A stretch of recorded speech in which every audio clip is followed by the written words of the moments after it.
கர்த்தருடைய பரிசுத்த நாமம் மகிமைப்படுவதாக. மறுபடியுமாக இந்த செய்தியின் மூலம் உங்களை சந்திப்பதில் மகிழ்ச்சி அடைகிறேன். உங்களை சந்திக்க கிருபை தந்த தேவாதி தேவனுக்கு மகிமை செலுத்துகிறேன்.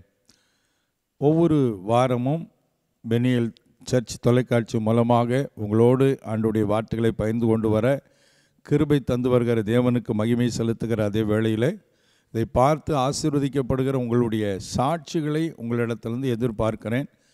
அதில் கொடுக்கப்பட்டிருக்கிற நம்பருக்கு நீங்கள் தொடர்பு கொண்டால், உங்களுக்காக ஜப உதவி தேவையானால் அல்லது ஆவிக்குரிய ஆலோசனைகள் தேவைப்பட்டாலும் நீங்கள் தொடர்பு கொள்ளலாம். எங்களை உங்கள் பகுதியிலே ஊழியங்களிலே, சபைகளிலே, கன்வென்ஷன் கூட்டங்கள், எழுப்புதல் கூட்டங்கள் போன்ற ஊழியங்களிலே பயன்படுத்த விரும்பினாலும் நீங்கள் தொடர்பு கொள்ளலாம். குறைந்தது ஒரு மாதத்திற்கு முன்பதாக தான் நீங்கள் தொடர்பு கொள்ள உங்களை அன்போடு நான் கேட்டுக்கொள்கிறேன். தொடர்ந்து எங்கள் ஊழியத்திற்காக ஜெபியுங்கள். ஆண்டவர் உங்களை ஏவினால் ஊழியத்தை தாங்குங்கள். கர்த்தர் உங்களை ஆசீர்வதிப்பார். இந்த நாளிலே ஒரு ஆவிக்குரிய ஒரு முக்கியமான செய்தியை உங்களோடு நான் பகிர்ந்து கொண்டு உங்களுக்காக நான் ஜெபம் பண்ண விரும்புகிறேன். செய்திக்கு ஆதாரமாக அப்போஸ்தலனாகிய பவுல் பிலிப்பியருக்கு எழுதின நிருபம் 3வது அதிகாரம் 20வது வசனத்தை நான் வாசிக்க விரும்புகிறேன். நம்முடைய குடியிருப்போ பரலோகத்தில் இருக்கிறது. அங்கே இருந்து கர்த்தராயிருக்கிற இயேசு கிறிஸ்து என்னும் இரட்சகர் வர எதிர்பார்த்து கொண்டிருக்கிறோம். பவுல் அப்போஸ்தலன் அநேக ஆவிக்குரிய சத்தியங்களை எழுதியிருக்கிற வேளையில் இந்த உலகத்திற்கு தேவையான சத்தியங்கள் மாத்திரமல்ல, மறுமைக்குரிய வாழ்க்கையின் சத்தியங்களையும் பவுல் அப்போஸ்தலன் மூலமாய் ஆண்டவர் நமக்கு எழுதி கொடுத்திருக்கிறார். ஆகவே தான் இந்த வசனத்தில் நம்முடைய குடியிருப்போ பரலோகத்தில் இருக்கிறது என்று சொல்லுகிறதையும் நாம் பார்க்கிறோம். பொதுவாக இந்த உலகத்தில் உள்ள மனிதர்கள் நினைக்கிறதெல்லாம், உலகத்தில் பிறக்கிறோம், வளர்கிறோம், வாழ்கிறோம், எத்தனையோ காரியங்களை செய்கிறோம், நம்ம மரித்து விட்டால் எல்லாம் முடிந்தது என்று நினைக்கிறார்கள். ஆனால் அப்படி அல்ல. பைபிள் இந்த மனிதனுடைய வாழ்விலே மரணத்தோடு வாழ்க்கை முடிந்து போவதில்லை, அதற்கு பின்பும் வாழ்வு இருக்கிறது என்பதை குறித்து நிறைய காரியத்தில் தெளிவாக சொல்லப்பட்டிருக்கிறது. மரணத்திற்கு பின்பும் வாழ்க்கை இருக்கிறது. அதுலேயும் 2 விதமான வாழ்க்கை இருக்கிறது. ஒன்று பரலோக வாழ்க்கை, இன்னொன்று நரகத்தின் வாழ்க்கை. இந்த பூமியிலே வாழும் பொழுது மனிதன் எப்படி வாழ்கிறான்? ஆண்டவரை ஏற்றுக்கொண்டு மனம் திரும்பி ரட்சிக்கப்பட்டு அபிஷேகம் பண்ணப்பட்டு பரிசுத்தமான தேவனை பின்பற்றி வாழும் பொழுது, அவன் மரித்தாலும் மரிக்கிற பொழுது சரீரம் கல்லறைக்கு போகலாம். அவனுக்குள்ளே இருக்கிற ஆத்துமா என்று சொல்லக்கூடிய ஆவிக்குரிய மனிதன் அவன் நித்தியத்திற்கு அழைத்து செல்லப்படுகிறான் என்பதை வேதத்தின் வழியாக நாம் அறிந்து கொள்ள முடிகிறது. குறிப்பாக லூக்கா எழுதின சுவிசேஷம் 16வது அதிகாரத்தில் நீங்கள் 22, 23 வசனங்களிலே வாசித்தால் அங்கே ஐஸ்வர்யவான், லாசர் என்று சொல்லக்கூடிய 2 மனிதர்களை குறித்து சொல்லப்பட்டிருக்கிறது. இந்த லாசர் என்று சொல்லக்கூடிய மனிதன் உலக பிரகாரமாக அவனுக்கு பணம் இல்லை, வசதி இல்லை, செல்வம் இல்லை, சொந்த பந்தங்கள் யாரும் இல்லை, வியாதி, பல்வேறு விதமான இக்கட்டான நிலையிலே வாழ்ந்து கொண்டிருக்கிறான். ஆனால் ஐஸ்வர்யவான் என்று சொல்லக்கூடிய மனிதனுக்கு உலகத்தில் 5 சகோதரர்கள், ஆஸ்தி, ஐஸ்வர்யம், பேரு, புகழ் எல்லாமே இருக்கிறது. ஆனால் 2 பேரும் மரிக்கிற பொழுது தான் அங்கே மாற்றத்தை பார்க்க முடிகிறது. அதை குறித்து அந்த லூக்கா 16ஆம் அதிகாரத்தில் லாசர் என்று சொல்லக்கூடிய அந்த தரித்திரன் மனம் திரும்பி அவன் கர்த்தருடைய பிள்ளையாக அந்த கஷ்டத்திலும் பின்பற்றினதுனால மரிக்கிற பொழுது தேவ தூதர்கள் வந்து அவனை பரலோக பாக்கியத்திற்கு, பரதீசின் பாக்கியத்திற்கு அழைத்து செல்கிறதை நாம் அங்கே வாசிக்கிறோம். ஆனால் அந்த ஐஸ்வர்யவானுக்கு அவன் மரிக்கிற பொழுது பாதாளத்திலே அவனுடைய ஆத்துமா கொண்டு செல்லப்படுகிறது, நரகத்திலே வேதனைப்படுகிறான். அங்கே அவனுக்கு குடிப்பதற்கு கூட ஒரு சொட்டு தண்ணி கிடைக்கல. அவனுடைய ஆத்தும மனிதன் மிகவும் வேதனைகளை துடித்து கொண்டிருக்கிறது குறித்து அங்கே சொல்லப்பட்டிருக்கிறது. ஆனால் பலர் இதையெல்லாம் கட்டுக்கதை, இதெல்லாம் அப்படிலாம் ஒன்றும் கிடையாது என்று சாதாரணமாய் சொல்லிவிடுவார்கள். காரணம், அவர்களுக்கு இந்த ஆவிக்குரிய பார்வை இல்லாததுதான் காரணம். யார் நம்பினாலும் நம்பாவிட்டாலும் இதுதான் உண்மை. காரணம், பைபிள் இதை குறித்து தெளிவாக சொல்கிறது. ஆகவே இது கேட்டுக்கொண்டிருக்கிற அன்பான சகோதரர்களே, சகோதரிகளே, அன்பு வாலிப தம்பி, வாலிப தங்கச்சி, உன் வாழ்க்கை இந்த உலகத்தில் உள்ள மரணத்தோடு முடிந்து போகிறது இல்லை. மரணத்திற்கு பின்பும் ஒரு வாழ்க்கை இருக்கிறது. அதுவும் ஒன்று பரலோகத்திற்கு நீ செல்லணும், இல்லைன்னா நரகத்திலே வேதனைப்படக்கூடிய நிலைக்கு நீ செல்ல வேண்டியது இருக்கும். அதற்கான தெளிவை நீ அறிந்து பைபிள் காட்டுகிற பாதையில் நீ நடப்பாயானால் அந்த பரலோக குடியிருப்பை நீங்கள் அடைய முடியும். ஆகவே இது சாதாரண காரியமல்ல, இது மிக மிக முக்கியமான சத்தியம். அநேக கிறிஸ்தவர்கள் கூட இதை நம்பாமல் இருக்கிறதை பார்க்க முடிகிறது. ஒரு சகோதரியினிடத்தில் ஜெபிக்கும் பொழுது ஜெபம் முடித்து விட்டு பேசும்போது, இந்த உலகத்தில் கஷ்டங்கள் இருந்தாலும் நமக்கு பரலோகத்தில் பாக்கியம் இருக்கிறது சகோதரி என்று சொல்லும்போது அவர்கள் சொன்னார்கள், பிரதர், நம்ம மரிக்கும் பொழுது தலை வடக்கு கிடக்கா தெற்கு கிடக்கா யாருக்கு தெரியும், நம்ம பெட்டிக்குள்ளே வைக்கப்பட்டுருவோம், எல்லாம் முடிஞ்சது என்று சொல்லுகிறார்கள். காரணம், அவர்கள் சும்மா அந்த உலகத்திற்காக மாத்திரம்தான் கடவுளை தேட வேண்டும் என்ற எண்ணமுடையவர்களாக இருக்கிறார்கள். இப்படித்தான் பல கிறிஸ்தவர்கள் இருக்கிறார்கள். ஆனால் பைபிள் என்ன சொல்லுகிறது? 1 கொரிந்தியர் 15வது அதிகாரத்தில் 19வது வசனத்தை நீங்கள் வாசித்து பார்த்தால், இம்மைக்காக மாத்திரம், அதாவது இந்த உலகத்திற்காக மாத்திரம் நாம் கிறிஸ்துவின் மேல் நம்பிக்கையுள்ளவர்களாக இருந்தால் எல்லா மனிதரை பார்க்கிலும் பரிதவிக்கப்படத்தக்கவர்களாக இருப்போம் என்று கர்த்தருடைய வார்த்தை சொல்கிறது. ஆகவே இந்த உலகத்திற்காக மாத்திரம் கர்த்தரை தேடுவது பரிதாபம். இந்த உலகத்திற்காக அல்ல, இன்னொரு உலகம் இருக்கிறது, இன்னொரு வாழ்வு இருக்கிறது. அந்த நித்திய வாழ்வை உங்களுக்கு தருவேன் என்பதே அவர் நமக்கு கொடுத்திருக்கிற மிகப்பெரிய வாக்குத்தத்தம். ஆகவே பூமியில் கஷ்டம் வரலாம், துன்பம் வரலாம், சோதனை வரலாம், அவை எல்லாவற்றிலும் நீங்கள் கர்த்தரை பின்பற்றி நின்றால் ஒரு நாள் வருகிறது, மரணத்திற்கு பின்பு பரலோகத்துக்கு செல்லலாம். அப்படி இல்லாத பட்சத்தில் நம்ம அதிக நாட்கள் வாழக்கூடிய ஒரு சூழ்நிலை வரும்பொழுது இயேசு கிறிஸ்து சீக்கிரமாய் வரப்போகிறார். அவர் வரும்பொழுது இமைப்பொழுதிலே நாம் மறுரூபமாக்கப்பட்டு ரகசிய வருகையிலே அவரோடு கூட ஆகாயத்தில் எடுத்துக்கொள்ளப்பட்டு அவரோடு கூட இருப்போம் என்றும் பைபிள் சொல்லுகிறது. ஆகவே இந்த வருகைக்கு நாம் ஆயத்தப்பட வேண்டும். அதைத்தான் இந்த பிலிப்பியர் 3:20 பின்போதி சொல்லப்பட்டிருக்கிறது. அங்கே இருந்து, பரலோகத்தில் இருந்து கர்த்தராயிருக்கிற இயேசு கிறிஸ்து ரட்சகர் வருவதை நாம் எதிர்பார்த்து கொண்டிருக்கிறோம் என்று ஆண்டவருடைய வார்த்தை சொல்லுகிறது. ஆம், ஒன்று ஆண்டவருடைய வருகை, இல்லையென்றால் நாம் மரிக்கிற பொழுது பரலோகத்திற்கு நாம் கொண்டு செல்லப்படுகிற ஒரு பாக்கியமான வாழ்வு, அதுதான் கிறிஸ்துவ வாழ்க்கை. அவை இந்த உலகத்திற்காய் மாத்திரம் கிறிஸ்துவை தேடுவது ஆபத்து. நித்தியத்தை மையமாய் வைத்து நாம் ஆண்டவரை தேட வேண்டும். அதைத்தான் பிலிப்பியர் 3ஆம் அதிகாரத்தில் 14-15 வசனங்களில் வாசிக்கிற பொழுது அங்கே சொல்லுகிறார், பரம அழைப்பின் பந்தய பொருளுக்காக லக்கை நோக்கி தொடர்கிறேன் என்று சொல்லுகிறார். பவுலுடைய நோக்கமெல்லாம் இந்த உலகத்திற்காய் வாழ்வதல்ல, பரலோகம் செல்ல வேண்டும். அங்கே ஒரு பந்தய பொருள், இந்த உலகத்தில் ஆண்டவருக்காக வாழ்ந்து ஓடி முடிக்கிற ஓட்டத்திற்கான பரிசு அங்கே தரப்போகிறார். அதை நான் அடையணும், அந்த லக்கோடு நான் பிரயாணப்படுகிறேன் என்று சொல்லுகிறார். அதே வழியில் சொல்லுகிறார், ஆகையால் நம்மில் தேறினவர்கள் யாவரும் இந்த சிந்தையாக இருக்க கடவோம் என்று சொல்லுகிறார். எந்த சிந்தை? பரலோக சிந்தை. ஒரு விசுவாசிக்கு, ஒரு ஊழியக்காரருக்கு பரலோகத்தை குறித்த சிந்தை அதிகமாக இருக்க வேண்டும். பரலோக பாடல்களை அதிகமாய் பாட வேண்டும். பரலோகத்தை குறித்த செய்திகளை வாசித்து தியானிக்க வேண்டும். பரலோகத்தின் காரியங்களை குறித்து ஊழியர்கள் போதிக்க வேண்டும்.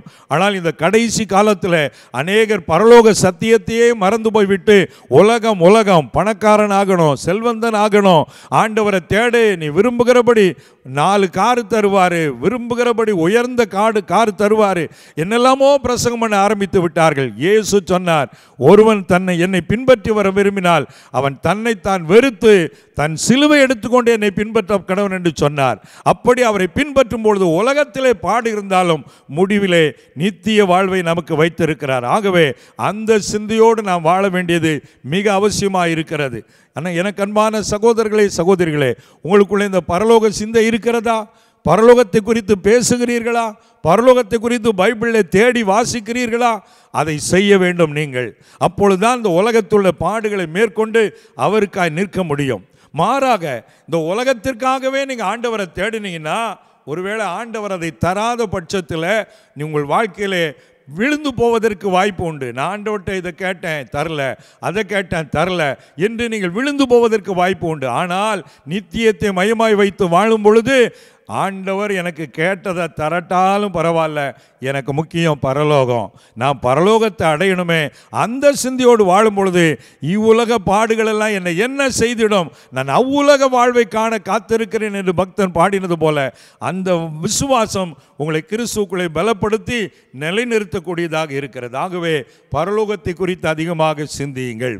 இங்கே பவுல் சொல்லுகிறார், நம்முடைய குடியிருப்போ பரலோகத்தில் இருக்கிறது. குடியிருப்பு அப்படின்னு சொல்லும்போது சமீபத்தில் உலகத்தில் நடக்கிற சில காரியங்களை பார்த்து இருப்பீர்கள். செய்திகளிலே பார்த்து கேட்டிருப்பீர்கள். அமெரிக்காவில் சட்டவிரோதமாக குடியிருப்புக்கு ஆளாக்கப்பட்டவர்கள் அங்கிருந்து வெளியேற்றப்பட்டு உலகத்தின் பல நாடுகளுக்கு திரும்பி அனுப்பப்பட்டு கொண்டு வருவதை நாம் செய்திகளிலே பார்த்தோம்.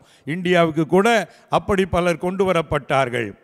ஏன் அப்படின்னா, அந்த அமெரிக்காவிலே குடியேறுவதற்கு தேவையான சட்ட ரீதியான முறைப்படி அவர்கள் அங்கு செல்லவில்லை. அவர்கள் தவறுதலான விதத்தில் பக்கத்து நாடுகளுக்கு சென்று அங்கிருந்து தவறான வழியின் மூலமாய் அமெரிக்காவிலே குடியேறி அங்கு பிழைப்பு நடத்தி காரியங்களை செய்தவர்கள். அவை சட்டத்துக்கு புறம்பாக இருந்ததுனால இப்போ ட்ரம்ப் அவங்களெல்லாம் வெளியேற்றி கொண்டிருக்கிறார். எனக்கு அன்பானவர்களே, அமெரிக்காவிலே குடியேறுவதற்கு எவ்வளவோ பிரயாசப்படுறாங்க மக்கள். அங்குள்ள அமெரிக்க நிரந்தர குடியுரிமை என்ற பெர்மனன்ட் கிரீன் கார்டு கிடைத்து விட்டால் அவங்க ஸ்டைலே வேற, அவங்க பேச்சே வேற, அவங்க ரொம்ப பெருமை உள்ளவர்களாக மாறி விடுகிறார்கள். காரணம் என்ன? நான் அமெரிக்காவின் குடிமகன், அமெரிக்க குடியுரிமை பெற்றவன் என்று பெருமை அடைக்கிறார்கள். அதை விட பெருமை என்ன தெரியுமா? நான் பரலோக குடியுரிமை பெற்றவன். ஏசப்பா எனக்காக பரலோகத்திலே நான் பிரவேசிப்பதற்கு சிலுவையில் உயிரை கொடுத்து அவர் இரத்தத்தால் கழுவி என்னை அவருடைய பிள்ளையாய் மாற்றி நான் மறுபடி பிறந்த பொழுது அங்கே பரலோகத்தில் என் பெயர் எழுதப்பட்டிருக்கிறது. ஆகவே நான் ஏசப்பா பிள்ளை, பரலோகத்தின் பிள்ளை என்று நாம் வாழுகிறோம் பாருங்க. அதுதான் மிகப்பெரிய மேன்மைக்குரியது. ஒரு அல்லேலூயா சொல்லுங்க. நீங்கள் உலக பிரகாரமாக வசதி இல்லாமல் இருக்கலாம், அழகு இல்லாமல் இருக்கலாம், திறமை இல்லாமல் இருக்கலாம், ஆனால் பரலோக குடிமை உரிமை பெற்றவர்கள் என்ற பாக்கியமாத்து உங்களுக்கு கிடைச்சிட்டுனா எதை பற்றியுமே கவலைப்பட வேண்டியதில்லை. ஆகவே பிரியமானவர்களே, பரலோகம் தான் நம்முடைய நிரந்தர குடியிருப்பு. அவை நம்முடைய குடியிருப்போ பரலோகத்தில் இருக்கிறது என்று பவுல் அப்போஸ்தலன் அடித்து சொல்லுகிறார், ஆணித்தரமாய் சொல்லுகிறார். அப்படி உங்களால் சொல்ல முடியுமா? நான் பரலோக குடியுரிமை பெற்றவன், நான் ஆண்டவருடைய வருகையில் எடுத்துக்கொள்ளப்படுவேன், கர்த்தர் என்னை பரலோகத்திற்கு அழைத்து செல்ல வரப்போகிறார் என்று சொல்லக்கூடிய விதத்தில் உங்கள் விசுவாசம் இருந்தால் நீங்கள் தான் மிகப்பெரிய பாக்கியவான், நீங்கள் தான் மிகப்பெரிய பாக்கியவதியாக இருக்கிறீர்கள் என்பதை மறந்து போகாதீருங்க. அந்த நிச்சயம் இல்லாமல் எனக்கு 10 கார் இருக்கு, எனக்கு அரண்மனை மாதிரி வீடு இருக்கிறது, எனக்கு உலகத்தில் பேர் இருக்கு, புகழ் இருக்கிறது, பட்டம் இருக்கு, செல்வம் இருக்கு, இத்தனை ஊர்ல என் சொத்து கிடக்கு, இதெல்லாம் ஆண்டோடைய பரவில நத்திங்க. இயேசு சொன்னார், மனுஷன் உலகம் முழுவதையும் ஆதாயப்படுத்தி கொண்டாலும் தன் ஜீவனை நஷ்டப்படுத்தினால் அவனுக்கு லாபம் என்ன? அப்போ உலகம் முழுவதுமே உங்கள் பேருக்கு இருந்தாலும் நீங்கள் உங்கள் ஆத்துமாவை நித்தியத்துக்கு ஆயத்தப்படுத்தாமல் இருந்தீங்கன்னா உங்களுக்கு ஒன்றுமே லாபம் கிடையாது. ஆகவே பரலோக குடியுரிமை பெற்றவர்களாய் நீங்கள் மாறணும்னு கர்த்தர் விரும்புகிறார். கர்த்தருக்கு ஸ்தோத்திரம். சரி, இப்போ அமெரிக்காவில் குடியுரிமை பெறணும்னா ஒன்று அமெரிக்காவில் பிறந்திருக்கணும். அப்படி இல்லைன்னா அதற்கு சட்ட ரீதியாக சில காரியங்கள் இருக்கிறது. ஒன்று, அமெரிக்க பெற்றோருக்கு பிறந்திருக்க வேண்டும்.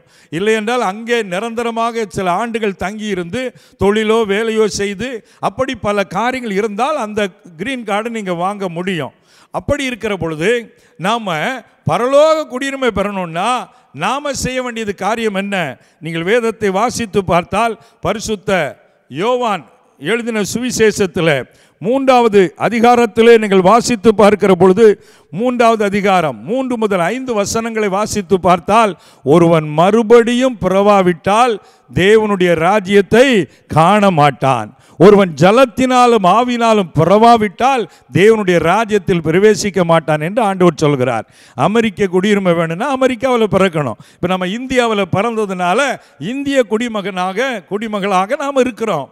ஆனால் பரலோகத்தில் குடியுரிமை பெறணும்னா பரலோக குடிமகனாக மறுபடியும் நீங்கள் பிறக்க வேண்டும். ஒரு அல்லேலூயா சொல்லுங்களேன். இதுதான் ஃபர்ஸ்ட் குவாலிஃபிகேஷன். மறுபடி பிறத்தல் என்றால், பிறப்பு என்றால் ஒரு நிலையிலிருந்து இன்னொரு நிலைக்குள்ளே கடந்து வருவது, தாயின் கருவில் இருந்து உலகத்துக்குள்ளே கடந்து வருவது. அதே போல நமக்குள்ளே இருக்கிற அந்த உள்ளான மனிதன் இதுவரை உலகத்தோடு உலகமாய் வாழ்ந்து கொண்டிருக்கிறது. பாவம், சிற்றின்பம், ஆசை, இப்படிப்பட்ட காரியங்களை மூழ்கி இருக்கிற பொழுது அதிலிருந்து ஒரு மாற்றம் அடைந்து, நான் பாவி, தேவன் எனக்காய் சிலுவையிலே ரத்தம் சிந்தினார், நான் அவருக்கு என் வாழ்வை ஒப்புக் கொடுக்கிறேன், இனி அந்த பாவ உலகத்தின் வழியிலே நான் வாழ மாட்டேன், இனி நான் பரிசுத்த பாதையிலே வாழப்போகிறேன் என்று அந்த புதிய வாழ்க்கைக்குள்ளே நீங்கள் அர்ப்பணிக்கிறீங்க பாருங்க. அதான் மறுபடி பிறக்கிற ஒரு அனுபவம். ஒரு அல்லேலூயா சொல்லுங்களேன்.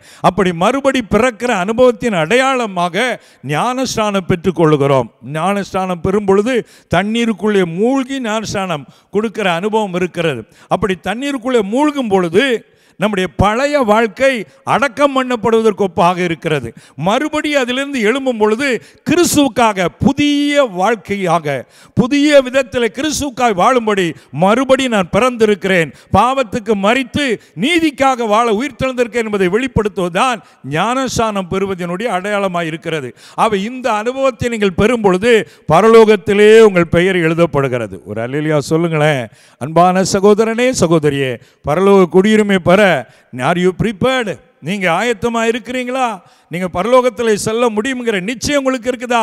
இல்லைன்னா மறுபடி பிறக்க உங்களை ஒப்புக் கொடுங்கள், ஞானஸ்நானம் பெற்றுக்கொள்ளுங்கள். அது மாத்திரமல்ல, எபேசியர் 1வது அதிகாரத்தில் 13-14 வசனங்களை வாசிக்கிற பொழுது இயேசு கிறிஸ்து அவர் நம்ம இந்த உலகத்திலிருந்து மீட்டெடுத்து நித்தியத்திற்கு அழைத்து செல்ல வரப்போகிறார்.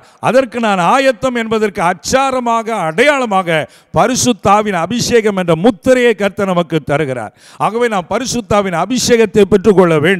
அந்த அபிஷேகத்தை பெற்றுக்கொள்ளும் பொழுது, அதாவது முத்திரைக்கு அடையாளமாக சொல்லப்பட்டிருக்கிறது. அச்சாரம் என்ற வார்த்தை கொடுக்கப்படுகிறது. அச்சாரம் என்றால் முன் அடையாளமாக, உறுதிப்பாட்டின் அடையாளமாய் கொடுக்கப்படுகிற ஒரு உத்தரவாதம், அதுதான் அச்சாரம். அவை பரிசுத்தனுடைய அபிஷேகம் வரும்போது நீ பரலோக குடி மகன், உனக்கு அந்த கிரீன் கார்டு போல, அமெரிக்காவின் கிரீன் கார்டு பச்சை அட்டை கொடுக்கிறது போல உனக்கு அபிஷேகம் என்ற கிரீன் கார்டை கர்த்தர் கொடுக்கிறார். ஒரு அல்லேலூயா சொல்லுங்களேன். ஆகவே பிரியமானவர்களே, அபிஷேகம் பெற்றுக்கொள்ளுங்கள். கிறிஸ்துவின் ஆவி இல்லாதவன் அவருடையவன் அல்ல. ஆகவே நீங்கள் அபிஷேகத்தை பெற்றுக்கொள்ளும் பொழுது அந்த முத்திரையை கர்த்தர் தருகிறார். முத்திரைனா சீல். அரசாங்கத்திற்கு ஒரு சீல் இருக்கிறது. இப்போ லெட்டர் எழுதுகிறோம், அது கவர்மெண்ட்ல இருந்து வந்த கடிதமாக இருந்தால் அதில் கவர்மெண்ட் சீல் இருக்கணும். வெறுமனே சைன் மட்டும் இருந்தால் போதாது. அந்த முத்திரை தான் இது ஒரிஜினல் என்பதற்கு அடையாளமாக இருக்கிறது. அதே போல நீ பரலோக குடிமகன், பரலோக குடிமகள் என்பதற்கு அடையாளமாய் பரிசுத்த ஆவியினுடைய அபிஷேகம் என்ற முத்திரையை கர்த்தர் நம்மையில் வைக்கிறார். ஒரு அல்லேலூயா சொல்லுங்களேன். இப்படி இந்த மறுபடி பிறந்து ஞானஸ்நானம் பெற்று பரிசுத்த ஆவியின் அபிஷேகத்தை பெற்று ஆண்டவருக்காக வாழ அர்ப்பணிக்கிற பொழுது நாம் பரலோக குடியுரிமைக்கு உள்ளே நுழைகிறவர்களாக இருக்கிறோம். நம்முடைய பெயர் பரலோகத்திலே ஜீவ புத்தகத்திலே எழுதப்படுகிறதாக இருக்கிறது. அது மாத்திரமல்ல, 1 தெசலோனிக்கேயர் 5ஆம் அதிகாரம் 23வது வசனம் சொல்கிறது, இயேசு கிறிஸ்து வரும்போது நம்முடைய ஆவி, ஆத்துமா, சரீரம் பரிசுத்தமாய் குற்றமற்றதாக இருக்கும்படி காக்கப்பட வேண்டும் என்று சொல்லப்பட்டிருக்கிறது. அப்படியானால் ரட்சிக்கப்பட்டு ஞானஸ்நானம் பெற்று அபிஷேகம் பெற்ற நாம் தொடர்ந்து பரிசுத்த வாழ்விலே நிலைத்திருக்க வேண்டியது அவசியம். 10 வருஷத்துக்கு முன்னால் ரட்சிக்கப்பட்ட இன்றைக்கு எப்படி இருக்கிற? சபைக்கு போறியா? தனியாக ஜெபிக்கிறையா? வேதத்தை தியானிக்கிறையா? பரிசுத்தமான வாழ்வு வாழ்ந்து கொண்டிருக்கிறையா என்பதை நீங்கள் ஆராய்ந்து பார்க்க வேண்டும். என்றோ ரட்சிக்கப்பட்டேன் என்பது விட முக்கியம், இன்றைக்கு நீ எப்படி இருக்கிறாய்? ரட்சிப்பில் 3 படிகள் இருக்கிறது. ஒன்று, கடந்த காலத்தில் ரட்சிக்கப்பட்டோம், இப்பொழுது ரட்சிக்கப்பட்டு கொண்டு இருக்க வேண்டும், இப்பொழுதும் பரிசுத்தமாக இருக்க வேண்டும். நாளைக்கு 10 வருஷம் கழித்து வருக தாமதிச்சாலும் நான் ரட்சிப்பிலே நிலைத்திருக்க வேண்டும். அதான் முடிவு பரிந்த நிலை நிற்பவனே ரட்சிக்கப்படுவான். ஆகவே பிரியமானவர்களே, பரிசுத்த வாழ்வை காத்துக் கொள்ளுங்கள், பரிசுத்தத்தில் நிலைத்திருங்கள். அப்பொழுதுதான் நினையாத நாளிலே இயேசு வரும்போது அந்த வருகையிலே நாம் எடுத்துக்கொள்ளப்பட முடியும். ஒரு அல்லேலூயா சொல்லுங்களேன். நேரம் ஷார்ட்டாக இருக்கு, ஆகவே நான் சுருக்கமாக சொல்லி உங்களுக்கு ஜெபிக்க விரும்புகிறேன். அப்போ அந்த பரலோக குடியுரிமை பெறணும்னா இந்த ஸ்டெப்பெல்லாம் நீங்கள் கடந்து வரணும். அது மாத்திரமல்ல, மத்தேயு 25ஆம் அதிகாரத்தில் நீங்கள் 30 வசனத்திலிருந்து அந்த அதிகாரம் முழுவதும் வாசித்தால் கடைசி நாட்களிலே ஆண்டவர் உலகத்தை நியாயம் தீர்க்க போகிறார். 2 விதமான மக்களாக பிரிக்கிறார். ஒன்று வலது பக்க கூட்டம், இன்னொன்று இடது பக்க கூட்டம். வலது பக்கத்தில் நிற்கிற மக்களை பார்த்து சொல்கிறார், என் பிதாவினால் ஆசீர்வதிக்கப்பட்டவர்களே வாங்க, உங்களுக்காக ஆயத்தம் பண்ணப்பட்டிருக்கிற அந்த பரலோக ராஜ்யத்தில், அந்த நித்திய ராஜ்யத்தில் பிரவேசிங்கள் என்று சொல்லுகிறார். காரணம் என்ன? பசியாக இருந்தேன், போஜனம் கொடுத்தீர்கள், தாகமாக இருந்தேன், தாகத்தை தீர்த்தீர்கள், அந்நியராக இருந்தேன், என்னை சேர்த்து கொண்டீர்கள், பல காரியங்களை சொல்லுகிறார். இதெல்லாம் செய்ததுனால அந்த நற்கிரியைகள் உங்களுக்கு அந்த ராஜ்யத்தை தருகிறேன் என்று சொல்கிறார். அப்போ ரட்சிக்கப்பட்டு அபிஷேகம் பண்ணப்பட்டு ஞானஸ்நானம் பெற்று பரிசுத்தமாய் வாழ்ந்தால் மாத்திரம் போதாது, நற்கிரியை செய்யணும். அதனால தான் வெளிநாட்டிலிருந்து வந்த மிஷனரிகள் வெறுமனே இயேசுவை மாத்திரம் கொடுக்கவில்லை, நன்மை செய்தார்கள், பள்ளிக்கூடங்களை ஸ்தாபித்தார்கள், மருத்துவமனைகளை கட்டினார்கள், பல நன்மைகளை, கல்வியை போதித்தார்கள், அதனோடு இயேசுவை கொடுத்தார்கள். கிறிஸ்தவம் என்றாலே நற்கிரியைகள் செய்கிற மார்க்கம். நீங்கள் நற்கிரியை செய்கிறீர்களா? ஆனால் சில சிலரை பார்க்கிறேன், சத்தமாக அல்லேலூயா சொல்லுவான், ஆனால் கையை நீட்டவே மாட்டான். அப்படி தான் இருக்கிறாங்க பல விசுவாசிகள். ஆவியில் நிரம்பி குதிக்கும் போது கூட பாக்கெட்டை பொத்திக்கிட்டே குதிக்கிற ஆளாக தான் இருக்கிற நம்ம ஆள். நீ கையை ஓப்பன் பண்ணு, பாக்கெட்டை ஓப்பன் பண்ணு, ஏழைகளுக்கு உதவு, விதவைகள், அனாதைகள், கஷ்டப்பட்டவர்கள், துன்பப்படுகிறவர்கள், உங்களை விட சிறுமையில் இருக்கிற மக்களுக்கு உதவி செய்தால் அந்த நற்கிரியை உங்களை பரலோக குடியிருப்பிலே கொண்டு போய் சேர்க்கும். ஆகவே நீங்கள் நற்கிரியை செய்வது உங்களுக்கு நித்திய ஆசீர்வாதத்தை கொண்டு வரக்கூடியதாக இருக்கிறது. அது மாத்திரமல்ல, வெளிப்படுத்தின விசேஷம் 7வது அதிகாரத்தில் 9, 13, 14 இந்த வசனங்களை வாசித்து பாருங்கள். பரலோகத்தில் ஒரு பெருந்திரள் கூட்டம் குருத்தோலை பிடித்து கொண்டு ஓசன்னா அல்லேலூயா என்று சொல்லி தேவனை ஆர்ப்பரித்து மகிமைப்படுத்துகிறார்கள். அந்த தரிசனத்தை பார்க்கிற யோவானிடத்தில் யார் இவர்கள், எங்கிருந்து வந்தார்கள் என்றெல்லாம் கேள்வி கேட்கப்படுகிற பொழுது பதில் தெரியாத சூழ்நிலையில் அந்த தூதனை சொல்லி கொடுக்கிறார், இவர்கள் மிகுந்த உபத்திரவத்தில் இருந்து வந்தவர்கள். ஒரு பக்கம் தங்கள் வாழ்வை ஆட்டுக்குட்டியானவராகிய இயேசுவின் ரத்தத்தினால் கழுவி பரிசுத்தப்படுத்தி கொண்டவர்கள், மற்றொரு பக்கம் மிகுந்த உபத்திரவப்பட்டார்கள். பரலோகத்திற்கு நாம் போகணுன்னா சும்மா ரட்சிக்கப்பட்டு அபிஷேகம் பண்ணப்பட்டு நன்மை செய்தால் மாத்திரம் போதாது, பாடு அனுபவிக்கணும். இயேசுவை சொன்னாலே வீட்டில் பிரச்சனை வரும், பக்கத்தில் துன்பம் வரும், எதிர்ப்பு வரும், போராட்டம் வரும், உங்கள் பக்திக்கு சோதனை வரும். அதிலெல்லாம் கிறிஸ்துவுக்காக அந்த பக்தியில் உறுதியாக நிற்கணும். ஒரு அல்லேலூயா சொல்லுங்கள். அந்த உபத்திரவத்திலும் ஆண்டவருக்கு சாட்சியாக நிற்கணும். கஷ்டம் வந்த உடனே ஆண்டவர் விட்டு ஓடிடக்கூடாது, உலகத்தின் பக்கமாக மறுபடி போயிடக்கூடாது, பின்மாற்றம் ஆகிடக்கூடாது. உபத்திரவத்திலும் கிறிஸ்துவுக்காக உங்கள் சாட்சியை வைராக்கியமாக காத்து கொண்டு நிற்பீர்கள் என்றால் அந்த பாடுகளை ஜெயிக்கிற பொழுது நித்தியத்திலே உங்களுக்கு நிரந்தர குடியிருப்பை கர்த்தர் தருவார். அவை கஷ்டம் வருதுன்னு விசுவாசத்தை இழந்துராதீங்க. பவுல் அப்போஸ்தலன் சொல்லுகிறார் 2 தீமோத்தேயு 4ஆம் அதிகாரம் 7-8 வசனங்களிலே, நல்ல போராட்டத்தை போராடினேன், ஓட்டத்தை முடித்தேன், விசுவாசத்தை காத்து கொண்டேன், இது முதல் எனக்காக நீதியின் கிரீடம் வைக்கப்பட்டிருக்கிறேன் என்று சொல்லுகிறார். ஆம், விசுவாசத்தை நீங்கள் காத்து கொள்ளணும். உபத்திரம் வரும், கஷ்டம் வரும், துன்பம் வரும், எதிர்ப்பு வரும், அவதூறுகள் வரும், எத்தனையோ பாடுகள் வரும். ஆனால் அதன் மத்தியில் உங்களுக்குள்ளே இருக்கிற தேவன் மேல் உள்ள விசுவாசத்தை இழந்துராம அதை காத்து கொள்ளணும். உங்கள் உள்ளத்தை ஆராய்ந்து பார்க்கணும் அடிக்கடி. நான் ஆரம்பத்தில் மாதிரி விசுவாசமாக இருக்கிறேனா, ஆரம்ப பக்தி இருக்குதா, ஆரம்பத்தில் இருந்தது போல் ஆண்டவரோட ஐக்கியமாக இருக்கிறேனா, ஆராய்ந்து பார்த்து அந்த விசுவாசத்தை காத்து கொண்டீங்கன்னா கடைசி ஓட்டத்தை முடிக்கிற பொழுது நித்திய ஜீவனையும் அந்த கிரீடத்தை கர்த்தர் உங்களுக்கு தந்து உங்களை ஆசீர்வதிக்கிறவராக இருக்கிறார். கடைசியாக நாம் நித்திய ராஜ்யம் செல்ல வேண்டுமானால் பிலிப்பியர் 4:3 நம்ம வாசிக்கிறோம், அவர்களுடைய நாமங்கள் பெயர்கள் ஜீவ புத்தகத்தில் எழுதப்பட்டிருக்கிறது என்று 2 பேரை குறித்து சொல்லப்படுகிறது. காரணம் என்ன? சுவிசேஷ விஷயத்தில் என்னோடு பிரயாசப்பட்டார்கள். ஆண்டவர் நம்மை ரட்சித்தார், அவருடைய பிள்ளைகளாய் மாற்றினார், பரலோக குடியிருப்புக்கு நம்மை ஆயத்தப்படுத்தி இருக்கிறார். நாம் மாத்திரம் அறிந்து அங்கு செல்வது அல்ல, நம்மோடு ஒரு கூட்டத்தை அழைத்து அங்கு செல்ல வேண்டும். அப்போ ஆண்டவர் நமக்காய் உயிர் கொடுத்து ரட்சித்தவருடைய பிள்ளையாய் மாற்றின நல்ல செய்தியை, அந்த சுவிசேஷத்தை மற்றவர்களுக்கு அறிவிக்கிறவர்களாக இருக்க வேண்டும். அப்பொழுதுதான் நம்ம பேர் அங்கே எழுதப்பட்டு இருக்கும். நம்மோடு ஒரு கூட்டத்தை ஆதாயப்படுத்தி கொண்டு அங்கே செல்லும் போது ஆத்தும ஆதாயத்திற்கேற்ற பலன்களை கர்த்தர் நமக்கு தருவார். நம்ம போகும்போது நம்ம சம்பாதித்த சொத்து, பணம், ஆசி இதெல்லாம் வராது.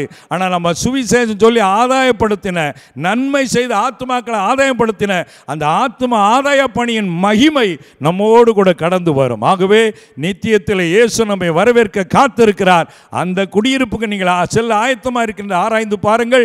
ஒருவேளை இதுவரை அப்படி இல்லைன்னா இன்றைக்கு உங்களை ஒப்புக் கொடுங்கள். கர்த்தர் இப்பொழுது உங்களை தொடுவார், உங்கள் பாவங்களை மன்னிப்பார், உங்கள் பெயரை ஜீவ புத்தகத்தில் எழுதி கொள்வார்.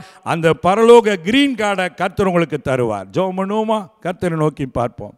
மகா கிருபையும் மிகுந்த இரக்கம் நிறைந்த அன்பின் பரலோக பிதாவே, நம்முடைய குடியிருப்போ பரலோகத்தில் இருக்கிறது. அங்கே இருந்து கர்த்தராயிருக்கிற இயேசு கிறிஸ்து என்னும் இரட்சகர் வரை எதிர்பார்த்து கொண்டிருக்கின்ற வசனத்தின்படி ஆண்டவரே, எங்களுக்கு பரலோக குடியிருப்பை நீர் ஆயத்தம் பண்ணி கொண்டிருப்பதற்காக நன்றி அப்பா. இந்த செய்தியை கேட்கிற ஒவ்வொருவருக்குள்ளும் இந்த பரலோக சிந்தனை உண்டாகட்டும் ஐயா. இந்த உலகம் உலகம் உலகம் பணம் பணம் செல்வம் என்று ஓடிக்கொண்டிருக்கிற மக்கள் அந்த நித்தியத்தை குறித்த சிந்தனைக்குள்ளே வரட்டும் ஆண்டவரே. கர்த்தருடைய மனக்கண்களை திறப்பீராக ஆண்டவரே. நீர் எங்களை பரலோக குடியுரிமை பெற்றுள்ள மாற்றுவதற்கு பரலோகத்தை விட்டு துறந்து சிலுவையில் உயிரையே கொடுத்து எங்கள் பாவங்களுக்கான தண்டனை ஏற்றுக்கொண்டு மரித்து உயிரோடு எழுந்திரே உமக்கு நன்றி சொல்கிறோம். அந்த சிலுவையின் விசுவாசத்தை, சிலுவையை விசுவாசித்து, உயிர்த்தெழுதலை விசுவாசித்து உம்முடைய பிள்ளைகளாய் மாற யார் யார் அர்ப்பணிக்கிறார்களோ ஒவ்வொருவர் மேலும் உடைய வல்லமை கடந்து வரட்டும். உடைய ரத்தத்தின் அவர்களை கழுவி அவர்களை மறுபடி பிறக்கிற அனுபவத்துக்குள்ளே மாற்றி ஆசீர்வதியும். யார் யார் ஞானஸ்தானத்துக்கு ஒப்பு கொடுக்கிறார்களோ அவர்கள் மேலும் உடைய பிரசன்னம் கடந்து வரட்டும் ஐயா. உம்முடைய அபிஷேகம், பரிசுத்தனுடைய அபிஷேகத்தின் முத்திரை அவர்கள் மேல் இப்பொழுது வரட்டும் என்று ஜெபிக்கிறோம் ஆண்டவரே. தொடர்ந்து நற்கிரியை செய்து உபத்திரவத்தில் உறுதியான் என்று விசுவாசத்தை காத்துக்கொண்டு சுவிசேஷத்தை அறிவிக்கிறவர்களாய் மாற்றி ஆசீர்வதியும் அப்பா. தொடர்ந்து இந்த வார்த்தைகள் கிரியை செய்யட்டும், ஒவ்வொருவரையும் பரலோகத்திற்கு ஆயத்தப்படுத்தும். நீர் அப்படி செய்கிறதற்கு ஸ்தோத்திரம். இயேசு கிறிஸ்துவின் நாமத்திலே வேண்டிக் கொள்கிறோம் எங்கள் ஜீவனுள்ள நல்ல பிதாவே.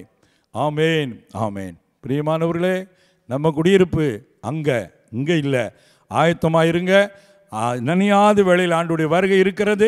அவை உலகனே புலம்பாதீங்க. பரலோகத்தை பற்றி எண்ணுங்கள். அங்கே செல்ல ஆயத்தப்படுங்கள். கர்த்தர் உங்களுக்கு எல்லாவித நன்மையை தந்து ஆசீர்வதிப்பார். நீங்கள் பெற்றுக்கொள்கிற நன்மைகளை எங்களுக்கு தெரியப்படுத்துங்க. ஜெப விண்ணப்பம் இருந்தால் சொல்லுங்கள். அதில் உள்ள நம்பருக்கு தொடர்பு கொள்ளுங்கள். கர்த்தர் உங்களை ஆசீர்வதிப்பார். மீண்டும் சந்திப்போம்.